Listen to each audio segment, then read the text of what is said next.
আসসালামু আলাইকুম।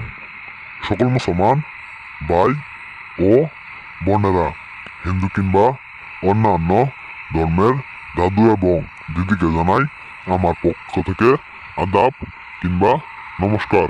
আশা করি মহান আল্লাহ তাআলার রশেষ রহমতে এবং মেহেরবানিতে আপনারা সকলেই ভিতর থেকে সুস্থ আছেন এবং ভালো আছেন। আমি তান্ত্রিক গুরু সাহা আজকে আপনাদের মাঝে জিনা করা কুফরি একটি মন্ত্র নিয়ে হাজির হয়েছি।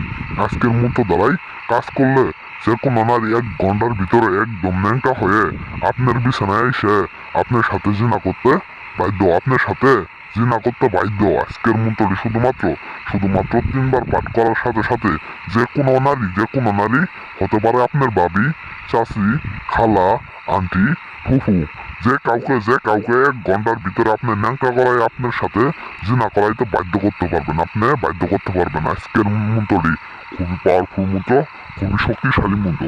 আজকের মন্ত্রটি কুফরি মন্ত্র, কুফরি কাজ কোনোভাবে বিফল হয় না, হতে পারে না। এই মন্ত্র দ্বারাই কাজ করেন যে কোনো নারী আপনার সাথে খেলা করবো, আইসা আপনার সাথে একদম উলঙ্গ হয়ে আপনার সাথে শারীরিক সম্পর্ক করব, আইসা একদম ন্যাংটা হয়ে আপনার সাথে শারীরিক সম্পর্ক করব, খেলা করবো। আজকের মন্ত্রটি খুবই শক্তিশালী, খুবই পাওয়ারফুল, খুবই কার্যকারী। তো এটা ছেলে হয়ে মেয়েকে করতে পারবেন, মেয়ে হয়ে ছেলেকেও করতে পারবেন। যে কোনো মানুষই এই মন্ত্র দ্বারাই কাজ করতে পারবেন। যে কোনো বয়সের মানুষই এই মন্ত্র দ্বারাই কাজ করতে পারবেন। যে কোনো নারী হয়ে পুরুষকে বশ করতে পারবেন, পুরুষ হয়ে আপনি নারীকে বশ করতে পারবেন।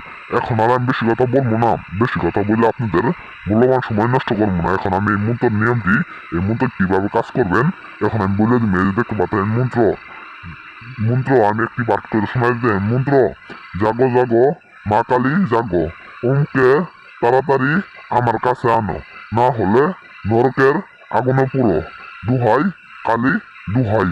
এই মন্ত্রটি শুধুমাত্র সেই কাঙ্ক্ষিত ব্যক্তির সামনে যায় 3বার পাঠ করবেন। এই যে দেখতে পাচ্ছেন মন্ত্রের ভিতরে অমুকের জায়গায় অবশ্যই সেই কাঙ্ক্ষিত নারীর নাম দিবেন, সেই কাঙ্ক্ষিত মহিলার নাম দিবেন। আপনি যদি ছেলে হয়ে মেয়েকে করতে চান, ওই অমুকের জায়গায় আপনি মেয়ের নাম দিবেন। আর আপনি যদি মেয়ে হয়ে ছেলেকে করতে চান, ওই অমুকের জায়গায় সেই কাঙ্ক্ষিত ছেলের নাম দিবেন। দিয়ে হাইরে এই মন্ত্রটি আপনি তার সামনে যায় তার দিকে মায়ের নজরে তাকিয়ে শুধুমাত্র 3বার পাঠ করবেন। 3বার পাঠ করার সাথে সাথে আপনার বসে যাওয়া বশীকরণ হয়ে যাওয়া। এখন আর আমি বেশি কথা বলবো না। যে সমস্ত ভাই বোনের কাজ করবেন অবশ্যই কাজের আগে আমার কাছ থেকে অনুমতি নিয়ে কাজ করবেন। সবাই ভালো থাকবেন, সুস্থ থাকবেন। আসসালামু আলাইকুম।